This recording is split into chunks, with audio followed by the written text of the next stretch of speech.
it is hard to step off because when people have these really strong expectations of how you're going to be, it can feel really hard and you fear that rejection. You fear that rejection so much. But I think the more marginalized we become, the more different we are than people on the track, the more we're able to see the wider picture. Hey there, welcome to Unboxing It, a podcast by Lara Wellman and me, Rowan Knox.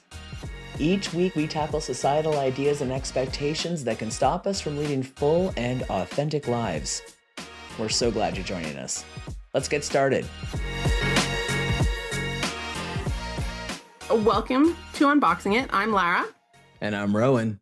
And as previously promised, we're going to talk some more about aging, which other than like how cool I think brains are is obviously my new favorite topic. How getting older isn't so bad.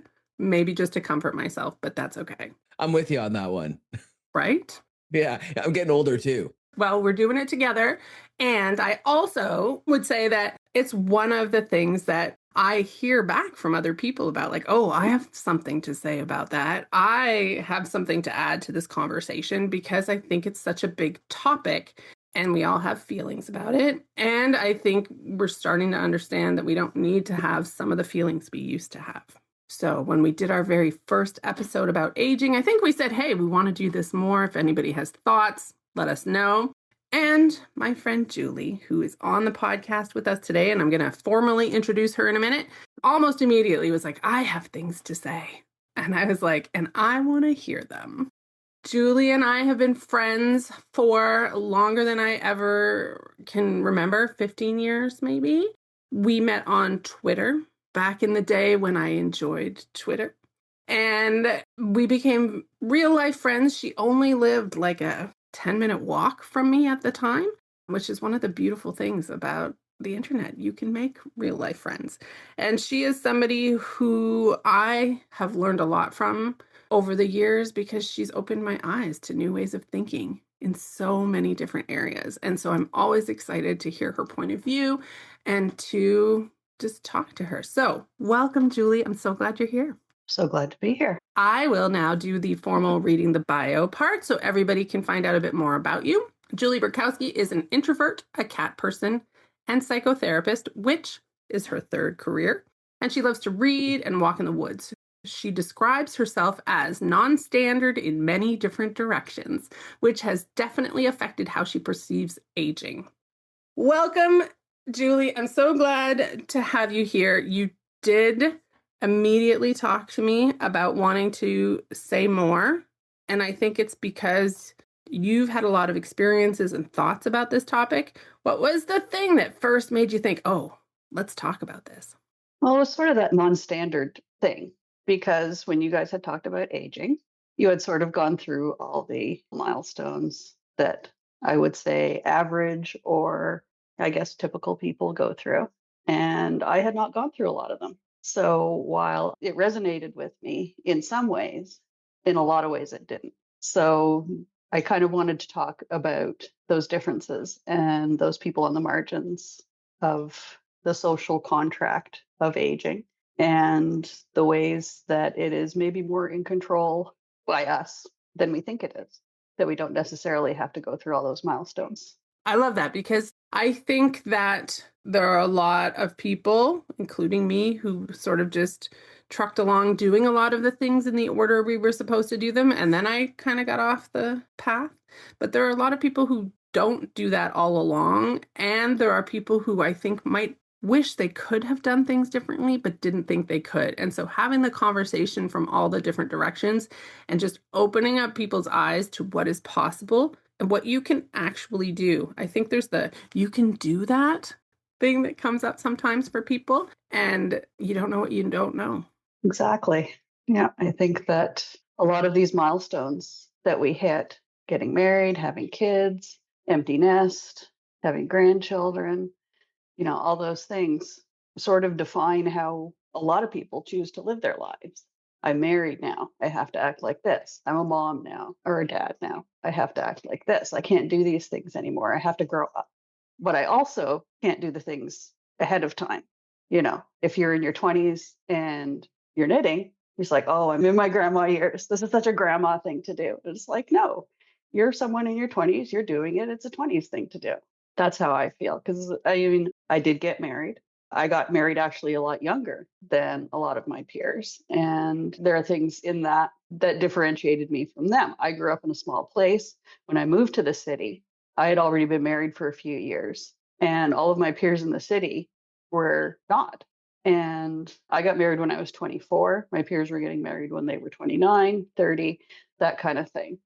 And so something as simple as geography can change the way that we move through these things.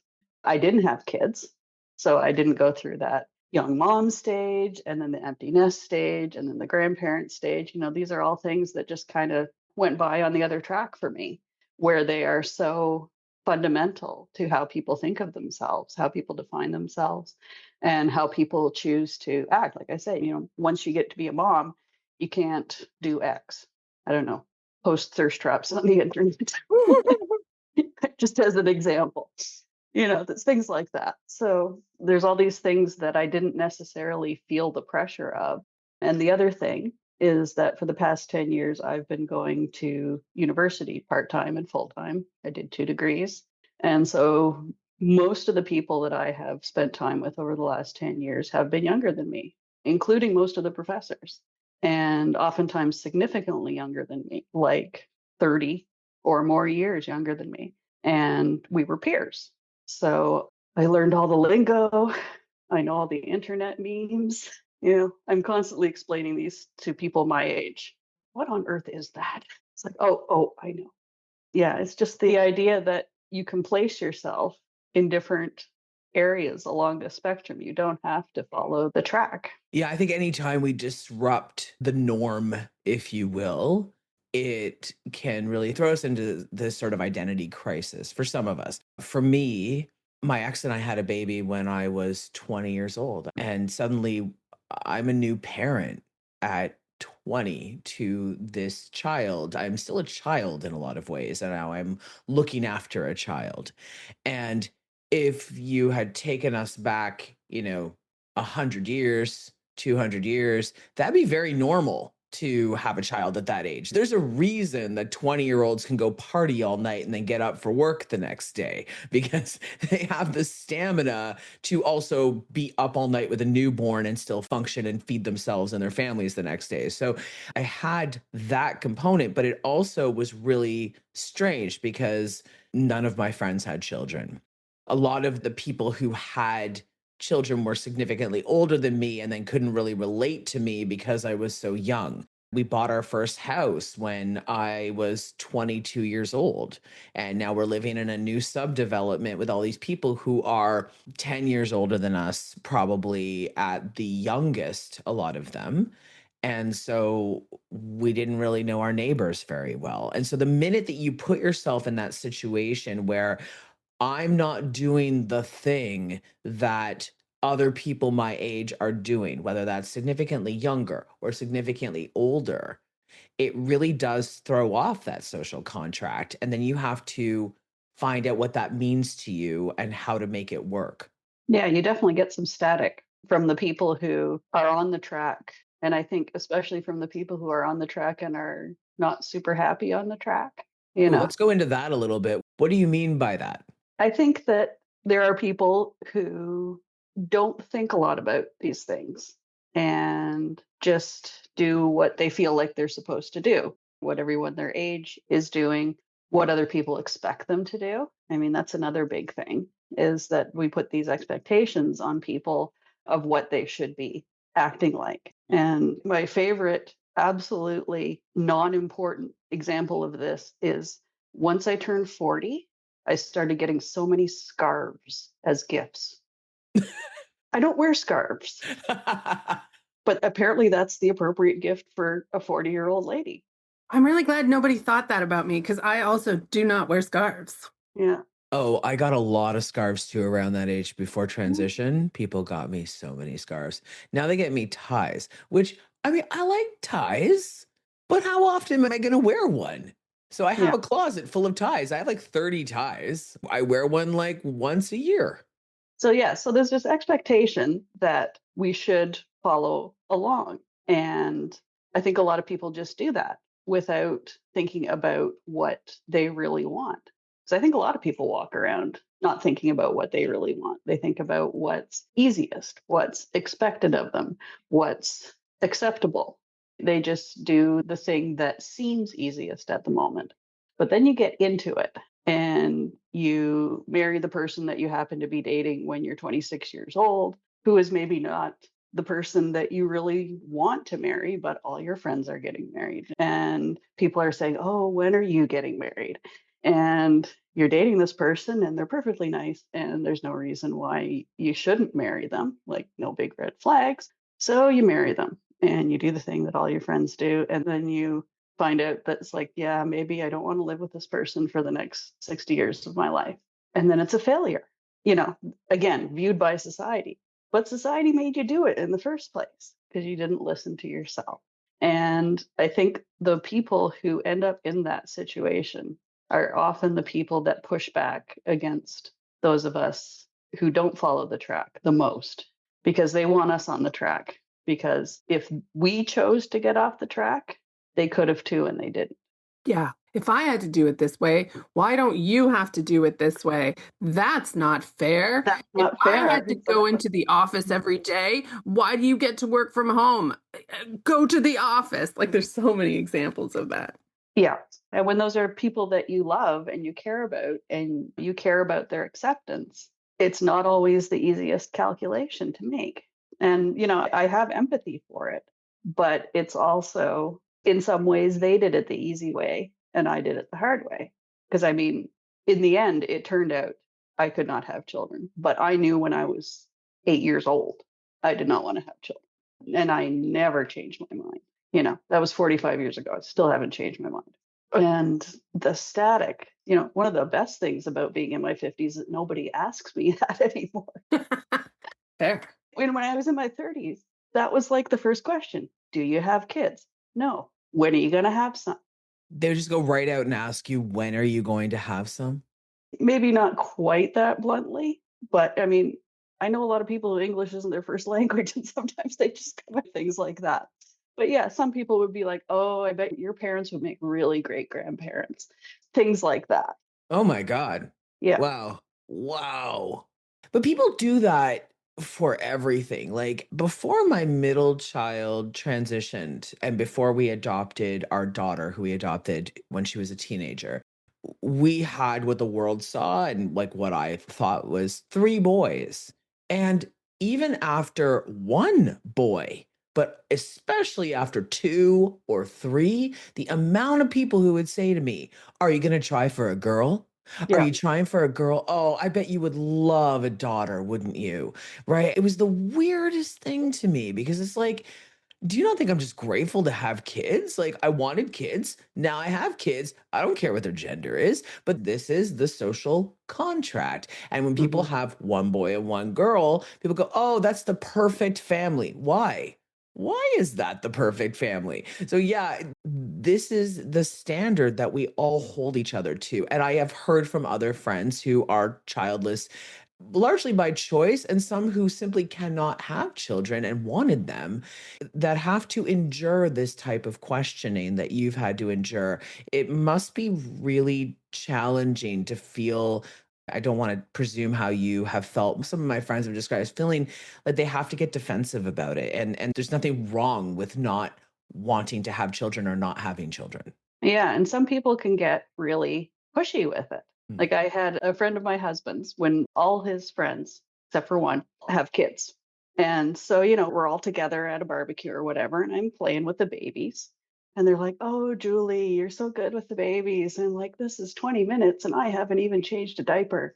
And I got 9 hours of sleep last night. So this is not the evidence you think it is. But yeah, it did get wearing and I did get defensive about it sometimes. And in the end, for medical reasons, I had a hysterectomy when I was 33, and it became a lot easier after that. Because as soon as you say that, everybody feels sorry for you and they shut up and they don't push it, which still didn't sit right with me.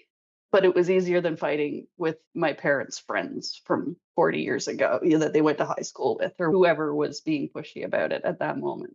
So as soon as I said that, they're like, oh, okay. I'm not going to be pushy about this. She can't help it, which is not true, but it was easier because that is one of the allowable exits off the track. Which comes to that non-standard piece that we're talking about. Mhm. Right? It's whenever we decide or desire something non-standard, there's probably going to be some pushback. And that comes in so many different stages of life. It comes in so many different ages of life. And we all get to decide what we want when we want it. And like, that's it. That's a big blasphemous statement to some people. It is. That really, they can't deal. And I think, Lara, you were right when you said that they feel like, well, I had to do that. What do you mean I didn't have to do that? As a psychologist, I will say that people admitting that they were wrong is one of the hardest things. People will do so much mental gymnastics to not admit that they made a mistake. And having a child is not necessarily a mistake, but it's also not something that they would have chosen in their heart of hearts without all this societal pressure. So it becomes easier to double down and triple down. That joke about where the parent says, it's like, oh, having kids is so rough. You should definitely do it. It reminds me of that thing when it's like, this smells terrible. Here, you smell it. And while it's a slight tangent from aging, sort of, I think just the discussion about the children question is a good one. We did an episode not that long ago. Rowan and I gave our 2 cents about whether or not it's fine to not want children. But as two people with children, we knew we wanted to at some point have a conversation. And this isn't a whole episode, but with people who didn't have children, because that is a different perspective. But I think understanding, like, yeah, I didn't want to have children. That's it. I didn't want to have children. And people don't need to try to convince people that they're going to regret it if they don't. And so I'm glad we touched on that a little bit. Yeah. And like I said, the first time I really had the conscious thought that I did not want to have children, I was about 7 or 8 years old, is when my mother was pregnant with my brother. And that looks terrible. Yes, I had zero interest. Like, I did not care. And everybody else was like, oh, you're going to get a little brother. And I'm like, mm-hmm. And, it seemed awful. Like, I can remember that he was born in March and we went skating that winter, and my mom couldn't go skating because she was like 7, 8 months pregnant. And I thought that was so sad for her. It's like all these things that pregnant people can't do. And I mean, my own birth was a horror story. My mother was in labor with me for like 54 hours or something. And it's like, no, like I always had like this physical revulsion against pregnancy, like zero interest. And that still continues. I still think it's really weird. I don't like touching pregnant people's bellies. That seems terrible to me. No. And that's okay. Yeah. Feeling that way, I should absolutely not be a person who has children. Right, exactly. And I mean, like, when I was younger, I think because our first baby was an oops baby. Now, of course, we had options, but we decided, my ex and I together, that we wanted to have this baby. And I have no regrets about that. He's a fantastic human being. And we went on to have more children, which is what I wanted as well. And it was really hard. We had a really hard time as parents in some ways, but also we've produce these amazing humans, and I'm so proud, and I love watching them grow up. So it's all good. But there was a time in my life where I got defensive when I saw people who were very proudly childless by choice. And it was very easy for me to label people selfish, very easy for me to label people as lazy, as immature. And that was in my 20s, right? Because I was really trying to justify my own decisions to myself, and I didn't feel secure in them. And so it was much easier to project that on someone like you, Julie, rather than look inward and really examine my own feelings about that. That takes some maturity that took me a little while. And I think I read something recently that said only about 10% of people are truly self-aware. And you would know this more than I would, so please correct me if I'm wrong.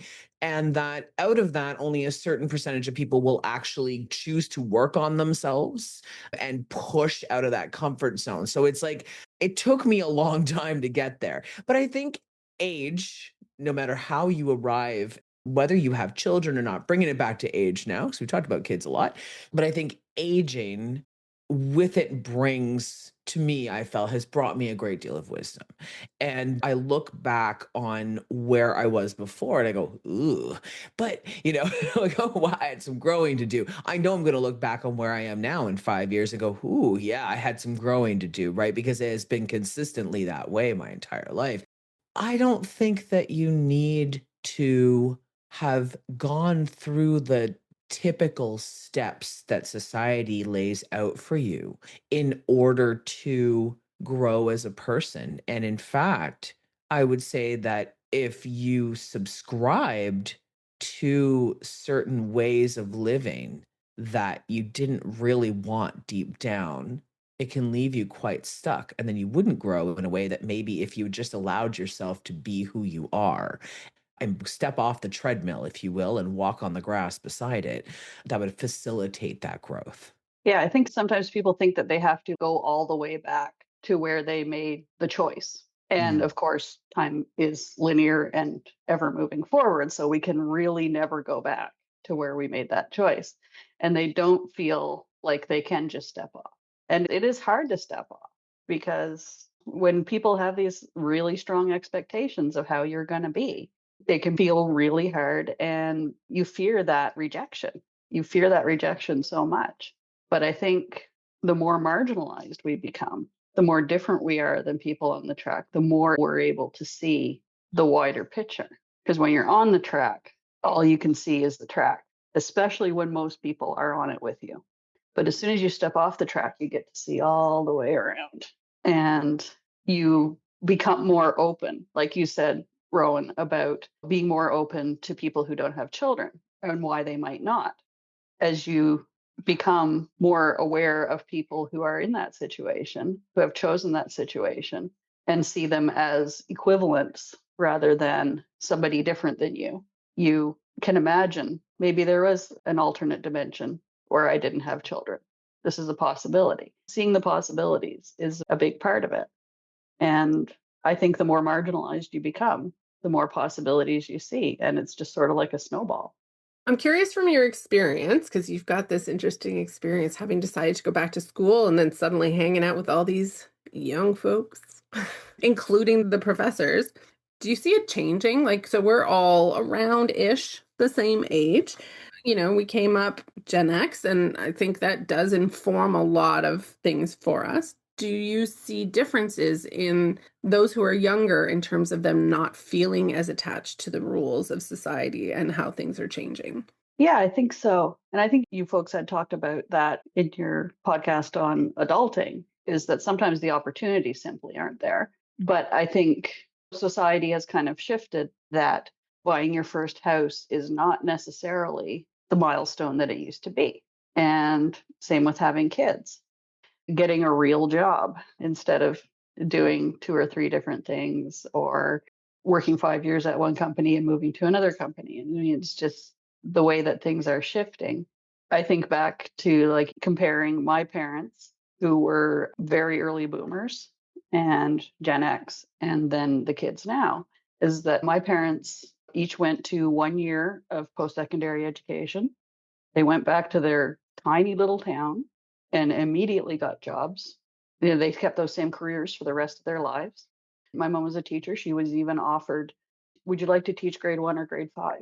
Like there wasn't even much of a competition. And then, when I was that age, I was still like 4 years from finishing school.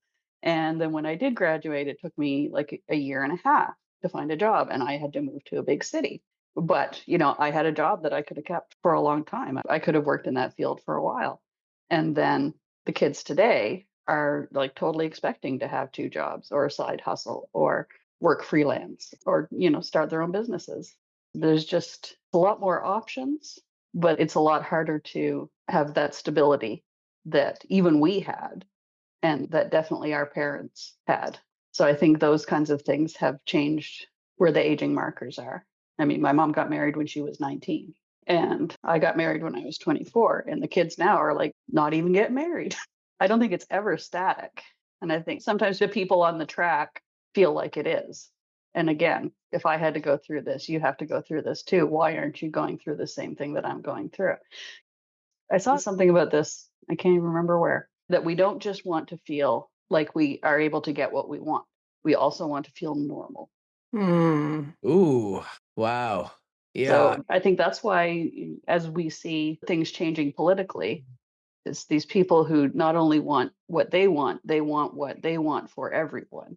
And it's because they want to feel normal. And I think in past times, societies were a lot more homogenous. You know, back when we had 4 channels, everybody watched the same TV, everybody went to the same movies, all this kind of stuff. You know, everything seemed very similar.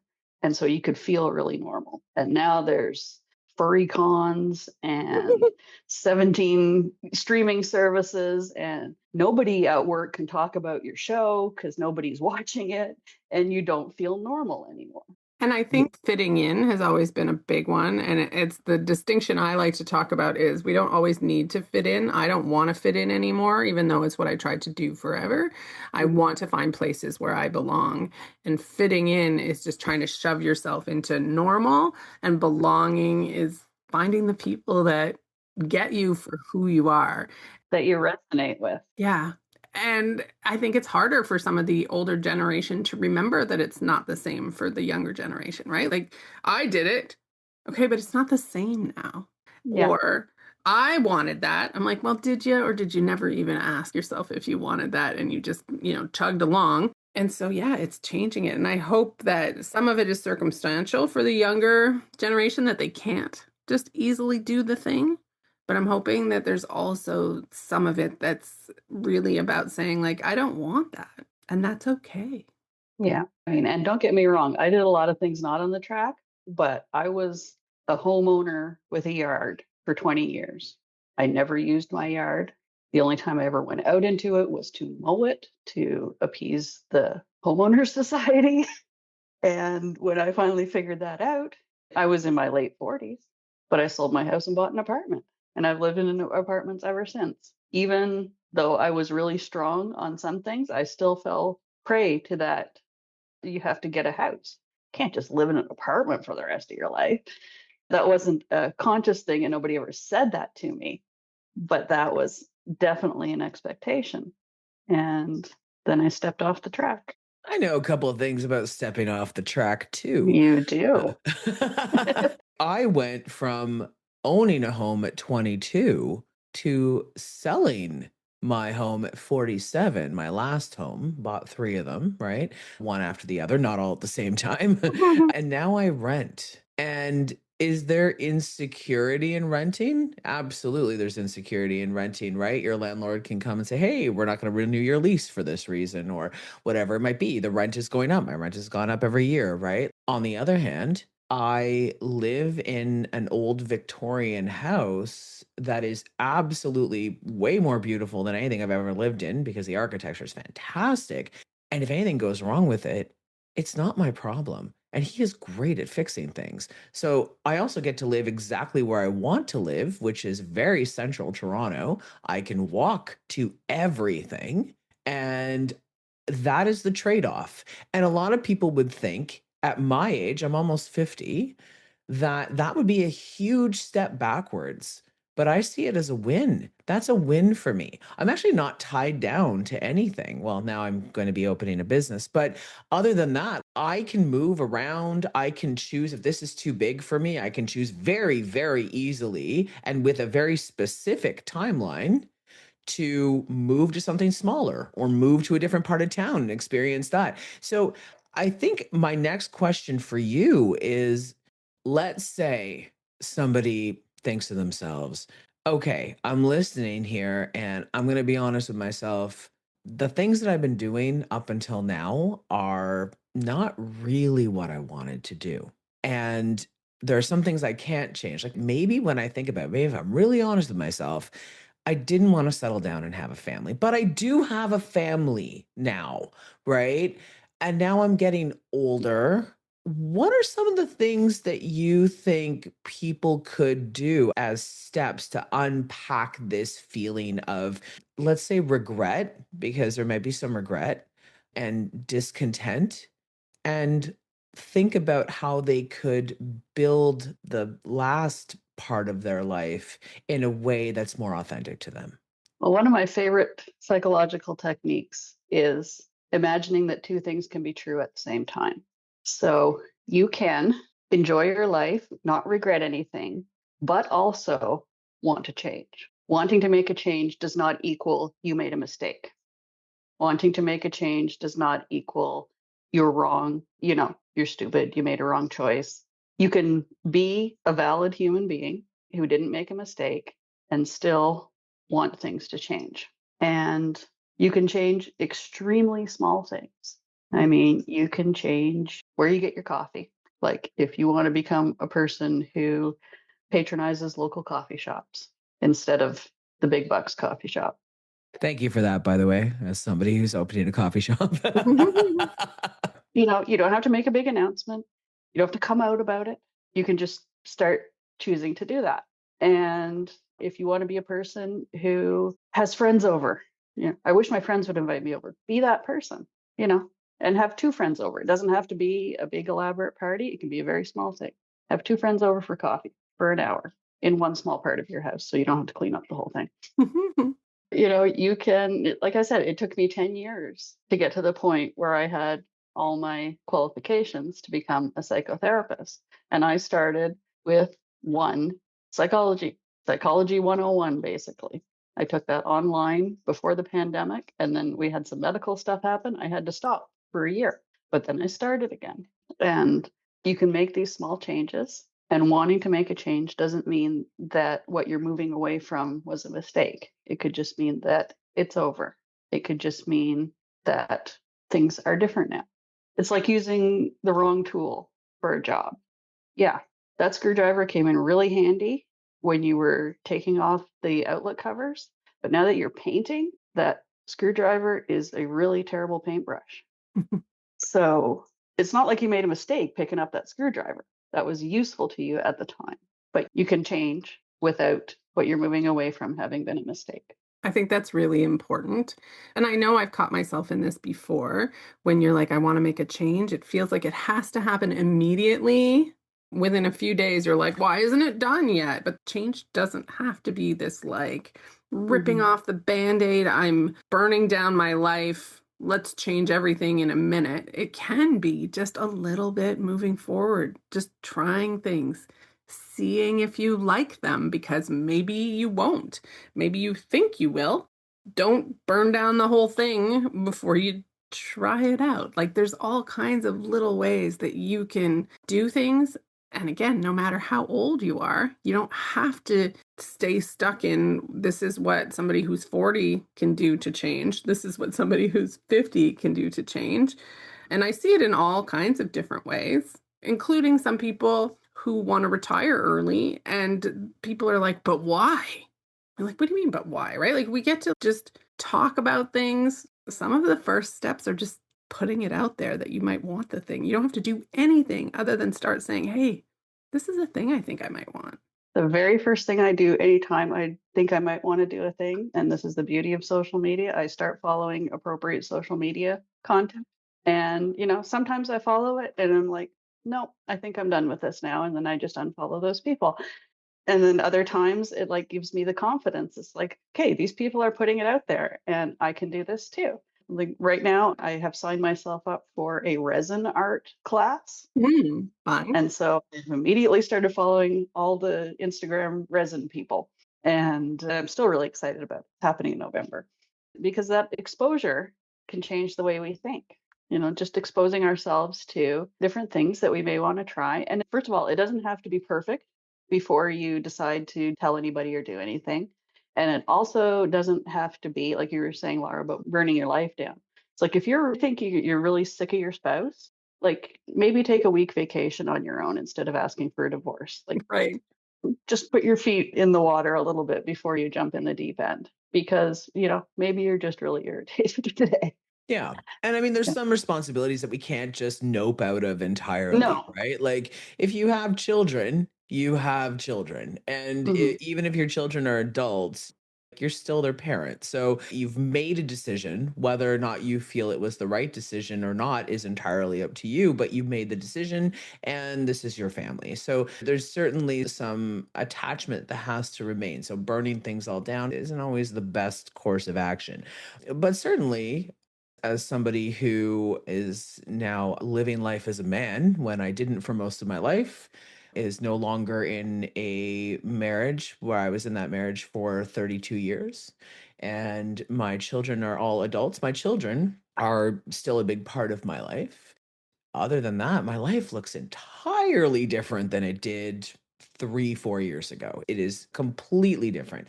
It is suited to who I am today far more than it was. And I'm looking forward to the last few years, whatever that is, because we don't know how long we have, of my life, living it in a truth that I wasn't able to live before, but I don't regret the last 40 something years of my life. I really don't. I think I learned a lot. I think that I grew a lot as a person. I think I cultivated so much love in my life that is now staying with me throughout this phase of it. And I'm very happy with that. So, weirdly enough, even though I did things by the book in so many ways for such a long time, I think I'm actually a pretty good example of somebody who can switch things up later in a way that feels better and isn't causing a lot of hurt and disruption and pain to the people around me. Yeah. That you're stepping off the track was very mindful. Nothing blew up. You made that choice. Well, there's a sense of responsibility. I mean, that's what I'm talking about, where it's like I also had to be mindful of the people around me and Hmm. how my decisions might affect them. And I, again, don't regret having children. I would have wanted children no matter what. I think I would have preferred to be a dad right from the start, but that is not how things started. Technically, I guess I was always a dad, but I mean, like, I went through the whole pregnancy and birth and everything else, which wasn't the most comfortable, but also resulted in these beautiful people. So I'm very, very happy about that. But yeah, certainly you can reevaluate the decisions you've made and go, yeah, if I was born in a different time, if I had access to social media and I could have seen that trans men exist, if I knew back then that trans people could transition and also have families, wow, my life would have been so much different. But it wasn't, because I was born in that time when you do certain things, and very few of us were stepping off that track in places where I could see them. So I think now it's really important to remind people they have those options. Exactly. That's why representation is so important, is because you start seeing things and they start feeling more real and they start feeling more real for you. And that there's that joke where the algorithm knows we're queer before we do Yep. because we are drawn to certain things and we look for this representation wherever we can find it. So that's why representation matters, is because, having known that, we may have made different choices. And it's okay that we didn't, because we did the best we could with what we knew. But that doesn't mean the choices we made were incorrect. And so hopefully people listening see a bit of representation here of not having to do with the traditional, conventional way, that there are options, that there are people who are choosing to go back to school later in life or choosing to embrace granny crafts in a young age, whatever it is, right? There are so many options out there. And even if you haven't witnessed somebody doing it, you can probably find somebody doing it if there's an idea in your head. But also just being opening to hearing people's stories, bring things to light that you never thought you could consider. And I think that that's one of the reasons I love doing this podcast, and I love the power of storytelling, is there are definitely things in my life that would have been different when I was younger if I had ever seen somebody explain to me that I could have something different. Until you know that it exists, how are you supposed to want it some of the time? And this is everything about us personally and getting to tap into what we desire and who we are and being true to that, but also in terms of age, it's not too late to do things. And I think that's something that comes up. Well, now it's too late. I would have loved to, but now it's too late. And so knowing that there's all these different options and being able to take them into consideration and figuring out how it can be a yes and two things at once situation, how it can be a little bit at a time situation. All of these things are what I'm hoping people take away from this conversation. Julie, I don't know if you have any final thoughts that you want to leave people with. One of the things that is hardest on us psychologically is not being true to ourselves. So even imagining how hard it is to kind of go against the grain, and it feels like it's easier. It's not easier. Both things are hard. But being true to yourself always gives you the best chance of ending up where you want, of having the people around you that you want. Because if you're pretending to be somebody else, you might have people around you who are invested in that person, not the real you. Mm-hmm. So then what do? You play that part forever? That is so hard on people psychologically. It is so hard. And, we're talking about people who are trans. That's one of the reasons why when trans people are not affirmed, their pronouns are not affirmed, their transition is not affirmed, that they have so much higher suicide rate. And that's just a very specific example. But that's what it is that not being true to yourself is so, so hard on you psychologically. So even if you feel like you're choosing the easy way, you're not. Both things are hard. Yeah. But we can do hard things. We can do hard things. Julie, thank you so much for joining us today. You have been fantastic. It was wonderful to see you both. I mean, I always love talking to you, and I always find there's so many insightful things that I learn from you. So thank you. So happy to be here. I'm glad I asked, and I'm glad you let me talk. I had some thoughts. Excellent. Thank you for listening to Unboxing It. We're so glad you did. If you like what you heard and you want to help us keep making episodes, please leave us a rating wherever you heard this one. You can also subscribe to the Unboxing It Substack to get access to all of the latest news and some special bonus content. And hey, truly, don't forget to find some moments of joy today. You deserve them. Take care out there, and we'll see you next time.